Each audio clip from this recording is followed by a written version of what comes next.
Greetings. I think it's time for another teardown.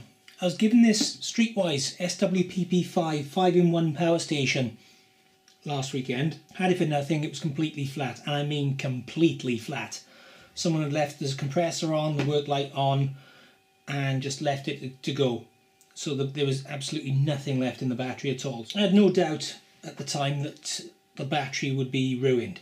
I put it on my Oxford charger and that wouldn't recognise the battery as even being there. So I kick-started it by jumping it directly across to my other jump starter to get some juice into it. And the Oxford actually recharged it. It went all the way up and the charger reckoned it was strong.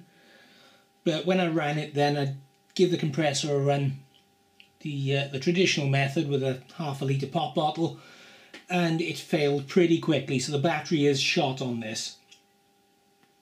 That's not to say it's not a crap battery. We'll find out in a second because I'll open this thing up. But to go through its features to start with, we have, I don't think the lid is one of the features. We have a compressor, which as you can hear is a little bit low now.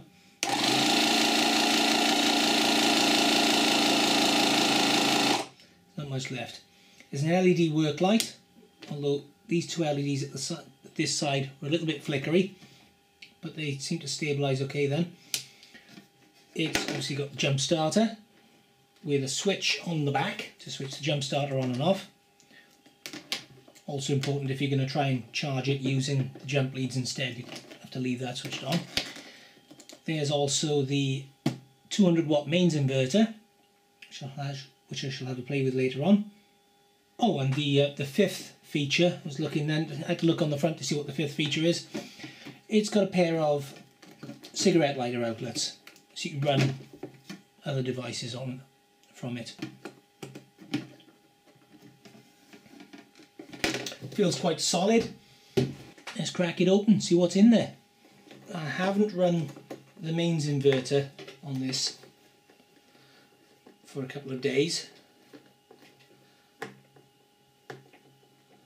Obviously you'd have to be careful if opening one of these up, because the mains inverter runs, chances are there's about 300 volts, 300 to 350 volts in the DC bus in the mains inverter, and it can hold that for quite a while after it's turned off.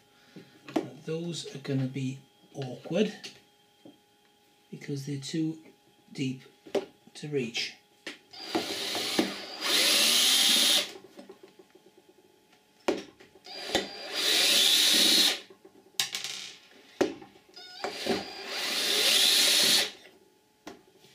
If I pop it open, you notice that the actual jumpers, they look like it looks like it's designed to take a different size of clamp, because even though the cable will stow away in here, the clamp won't. It doesn't actually fit.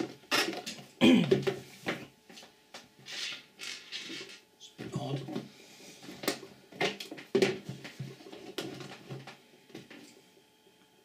Anyway, 9 screws out and the case opens hopefully like this. Yes, that was hopefully. Okay. The first thing that you see as you're opening it is that circuit there. Chances are that's the mains inverter. So whatever you do, don't go sticking your paws in. There you go.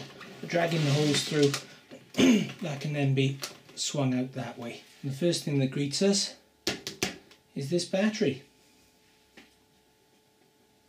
If you've seen my earlier reviews of the Maplin jump starter, which I did incidentally because Maplin called me out, they reckoned I was lying about the capacity of their batteries, wouldn't let me post a review on the Maplin website. So I proved them wrong. I proved that the jump starter was rubbish, and now my reviews come up as the recommended view when you look at their jump starter on their YouTube channel, which is nice. That's the terminals out. That's the battery.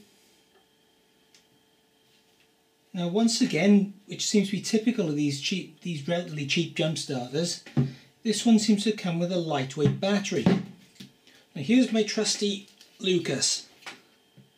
Now this goes up to 5 kilos. Go above 5 and it just shows an E.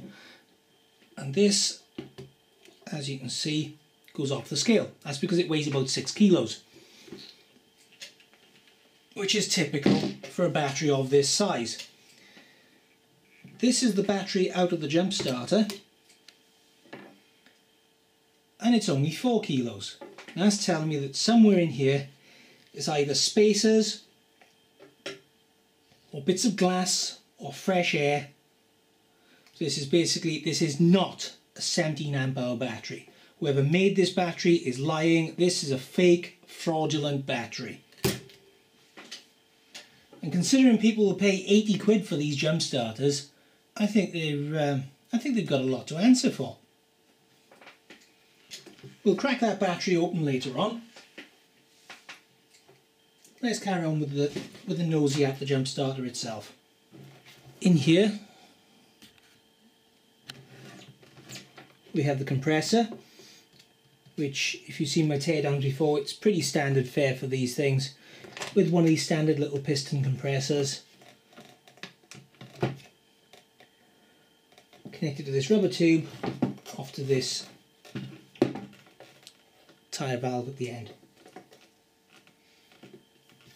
Above that we've got that is a cigarette lighter outlet, and so is that there. Here we have the battery meter, and we have the button for linking up the battery meter so it doesn't drain the battery constantly. When you push the button it shows the needle, and then when you let go of the button it stops. We have a little circuit board, which I suspect may be a charging circuit. If it is, then it's a particularly crap one. What we got? There's a buzzer, an LED, and a couple of diodes. Right, I've worked out the schematic for this circuit board, and what this is, it's not a charging circuit. This is actually reverse polarity protection. It's connected directly to the back of the switch for the jump starter, and what happens is when you connect the jump leads, even before that is switched on, you'll get a green light on here if you've got it connected correctly. If you've got it connected in reverse, the buzzer will sound and the light will turn red. So that's what that board does. The charging circuit, I have found it. Now you're going to love this. Let's trace it. Here we have the DC input jack. There's the negative connection, which goes up to there and connects with all the other negative connections on the back of the cigarette lighter outlets and the motor and everything. They all come together and they ultimately go over to the negative battery terminal. Let's follow the positive. We've got a diode which goes to the back of this switch, which is the switch for the compressor. From the diode we then go up this cable here, up to, let's zoom out a bit, the top end of this cigarette lighter. And from there we have an 11 amp resettable fuse, a poly fuse, which goes straight to the battery. That is your charging circuit. An 11 amp self-resetting fuse. How ridiculous is that? What looked good at the outset is turning increasingly into a pile of absolute crap. That's that half of the thing anyway. Let's look at this inverter. This is a negative cable, bullet connected onto the negative of the battery. The supply for it comes via this black cable, which funny enough is the positive terminal for the battery. We've got two black cables on here. To tell them apart, this is the black cable which connects via the switch to the red cable, which is for the car battery's positive jump lead. That's how you've got to tell them apart. Anyway, from there it connects by this red cable through a 25 amp fuse and into this board, and this is the inverter. It has a part number of it on it of AT918S, the date of 1st of July 05. On the bottom is mentioned Autotech AT918S. I'm not going to post a schematic of this because that would give Streetwize reasonable grounds to get YouTube to take the video down. And we're not having that, are we? We're going to have this absolutely scathing review of their pile of crap jump starter, and they're going to live with it, just like Maplin live with theirs. What we are going to do is cut this crap battery open to see what's inside. And then, because I think this is, despite its crap battery charger, which I won't use anyway, I'll just charge it off the jump leads, I think it's better than the Maplin one. Basically because it's got the inverter on the back, which may come in handy. With the Maplin one I've had to use the inverter, I've had to use a separate inverter. So this inverter may even drive my metal halide lamp. I'll find out later on. And I may also modify this to get a nice little DC output from the 300 volt bus on the board. Anyway, what's in this?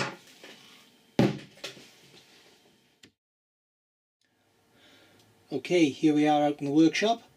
I've got my goggles, I've got my gloves, I've got a saw, and if I can't finish it off with if I can't do it all with a saw, I'll finish off with a Dremel.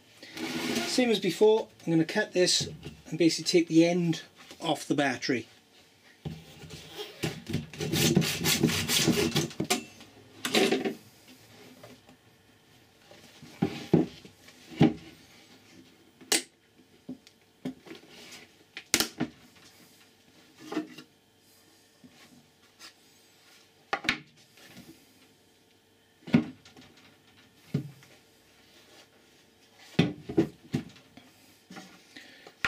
As you can see, there are spacers moulded into the side of the battery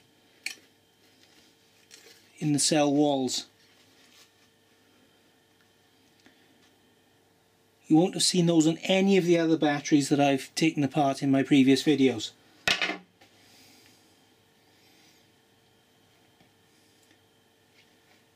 Once again, in common with the other cheap batteries, instead of being 4 sets of plates, there are only 3. There's one just fallen off there, and there's this lot here. So that's one cell.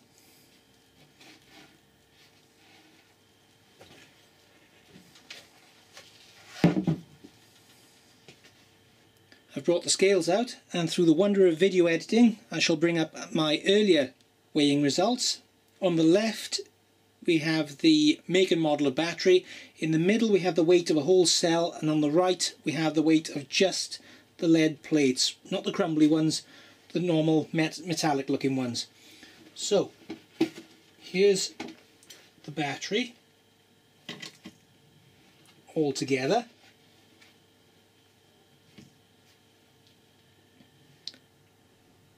$545 grams for one cell. Okay, here are the 3 plates on the scales.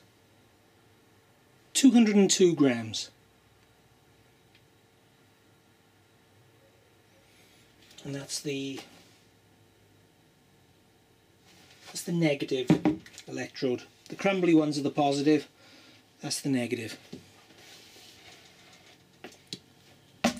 So, as you can see, much the same as the other jump starters really, in that they try to pull the wool over your eyes, and they've put a fake battery that is not a 17 amp hour battery, that's more like a 12 amp hour battery, in a 17 amp hour case. There is no excuse for that.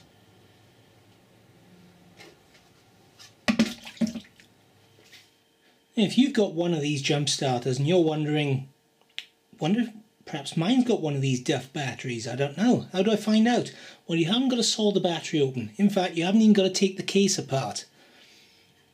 Because if I just knock the scales on here, this is how heavy the jump starter is without any battery in it. Yours may vary slightly depending on what jump leads you've got. You may have slightly longer jump leads, or you may have the actual ones which fit this case. But there is the weight of the unit on its own. Add to that the weight of the battery, and you can see that this one will weigh about 7.6, 7.7 kilos. A decent battery weighs between 5.3 and 6.5 kilos. So if the jump starter's got one of those, it should weigh between around about 9 or 10 kilos. So if yours weighs that much, then all well and good. If yours weighs more like about 7 or 8, you've got a crap battery in the damn thing. And you've got a choice: either take it back to your shop, contact Trading Standards, or change the battery out. Although if you're going to change the battery out, I would recommend using the jump leads instead to recharge the battery, instead of using the onboard charger. To do that, you hook these up to a battery charger that's designed to handle sealed lead acid batteries, such as the Oxford Maximizer, any sort of intelligent battery charger. The C-Tech ones are pretty good as well, apparently. Anything like that, you connect those to the jump leads, turn that to the on position so that the jump leads are connected to the battery, and just charge it through that. Don't bother using the inbuilt charging circuit.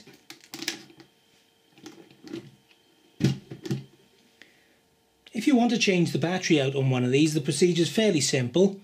There are 9 screws around the rear, and as you saw earlier on, these ones around here, you need quite a long screwdriver to reach. Then you pop out the hose and you feed the hose in as you're drawing the case off. Remember that you've got the inverter board inside ready to fall out. That will reveal the battery compartment. You can see the negative connection goes over here. You have 2 black cables, one over here, one here. This is the negative black cable, and that's the positive black cable, the one over by the red lead. It is quite front heavy at this point, so you may find it easier to flip it onto its back to drop the battery in. Now if you look carefully inside, you'll see that not only is there a slot here into which the board will slide, there's also a groove on the edge there, so the board is actually meant to go in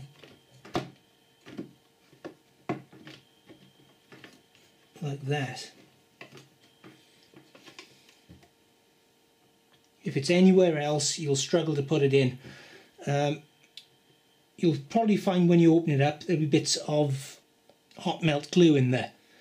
But there's simply 2 things that hot melt glue will not stick. That's this circuit board and this case. So when you pop it open, the glue will just crack off anyway. And I've just tried re-gluing it and it's exactly the same. Anyway, the board is slotted in place. I have one more terminal to connect.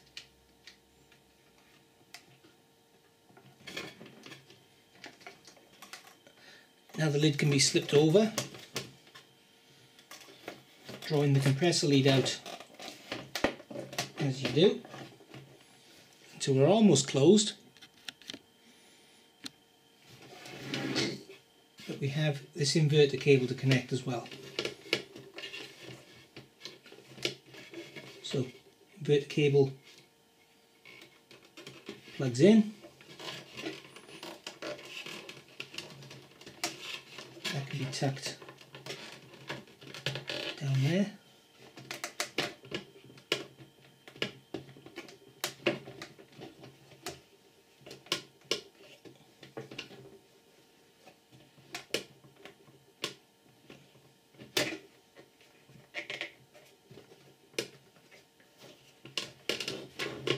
You may need to bend the connections at the top to fit inside the handle as you slide the lid down.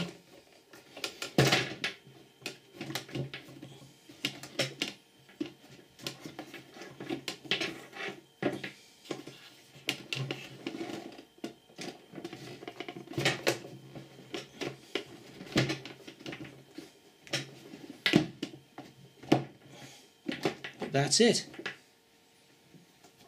And there we have it, all back together again. It's a bit heavier than it was. It's about 25% heavier now. It's got a decent battery in it. The work light works. In fact, those two have stopped flickering. Now, they were flickering at first, but they seem okay now. Compressor works. Battery indicator status works.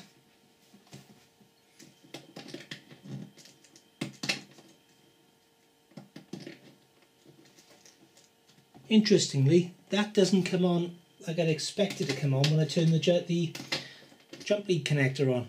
I'd expect that to feed back from the battery and glow green, but it's having none of it, so perhaps that's faulty, I don't know. Anyway, as you can see, the inverter works as well. Speaking of which, let's take a look at the output waveform.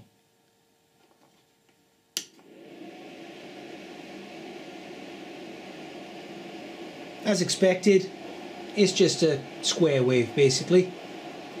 It steps up to 240 volts, across, drops down to 0 volts, down to minus 240 and back up to 0 and so on, instead of a smooth sine wave. This is about as cheap an inverter as you can get really. But when it comes to driving like lamp loads and quite often a lot of switch mode power supplies, they're happy enough to do that anyway, because the first thing they're going to do is rectify it, smooth it and chop it to bits anyway. But it's not really a good load for, it's not really a good supply for motors and things like that, or anything which requires quality power. But there we go. Would I recommend it? For 80 quid? Not a chance. Not a chance in hell. Not with that battery. If it had a decent battery, which itself would cost about 30-35 quid, then maybe. But with the cheap battery, no chance. All this is good for really is the inverter, the 200 watt inverter. I've swapped my Lucas battery into this because it has the inverter. The compressor will go up to 140 psi, so that's fine for pumping up a car tyre. So I think I'll retire my old Nikkei piece of crap and use this, but only because I've changed the battery out. Thank you for watching.